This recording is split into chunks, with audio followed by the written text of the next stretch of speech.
ना चाहते हुए भी मन में आते हैं अश्लील विचार। बुद्ध की इस अमृतवाणी से विचारों में आएगा बदलाव। वीडियो को लाइक और चैनल को सब्सक्राइब कर दें। मनुष्य का मन बहुत ही चंचल होता है और इसलिए मन में कई तरह के विचार उत्पन्न होते हैं। क्षण भर में ही व्यक्ति का मन कई चीजों को सोचने लगता है। इसलिए तो कहा जाता है कि मन को काबू करना आसान नहीं। लेकिन गौतम बुद्ध मन को नियंत्रित करने के आयामों के बारे में भी बता चुके हैं। मन में विचारों का आना गलत नहीं है लेकिन मुश्किल तब हो जाती है या विचार ऐसी परिस्थिति में गलत होते हैं जब मन में अश्लील विचार आते हैं। कभी कभी तो ना चाहने के बावजूद भी मन में अश्लील विचार आते हैं। अगर आपके मन में भी ऐसे विचार आते हैं तो गौतम बुद्ध की इस कहानी से आपके विचारों में जरूर बदलाव आएगा। बुद्ध अपने भिक्षुओं को उपदेश देने के साथ ही उन्हें भिक्षाटन के लिए भेजते थे।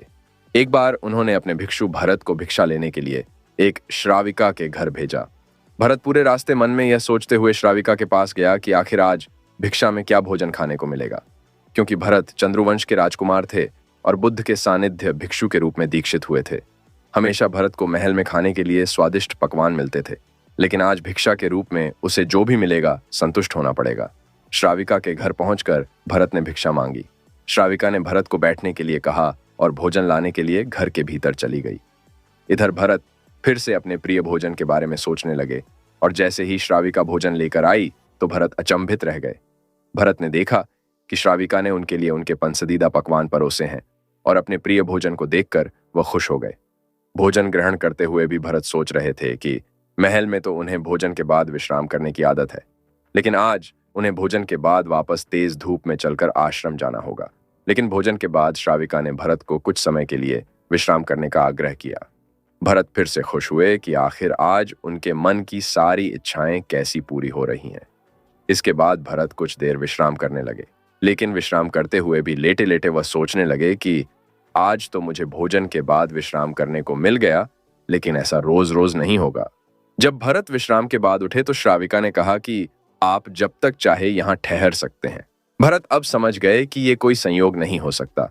उन्होंने श्राविका से कहा कि मुझे क्षमा कीजिए, क्या आप मेरा मन पढ़ सकती हैं? श्राविका ने हाँ में उत्तर दिया और कहा कि हाँ, मैं मन पढ़ सकती हूँ।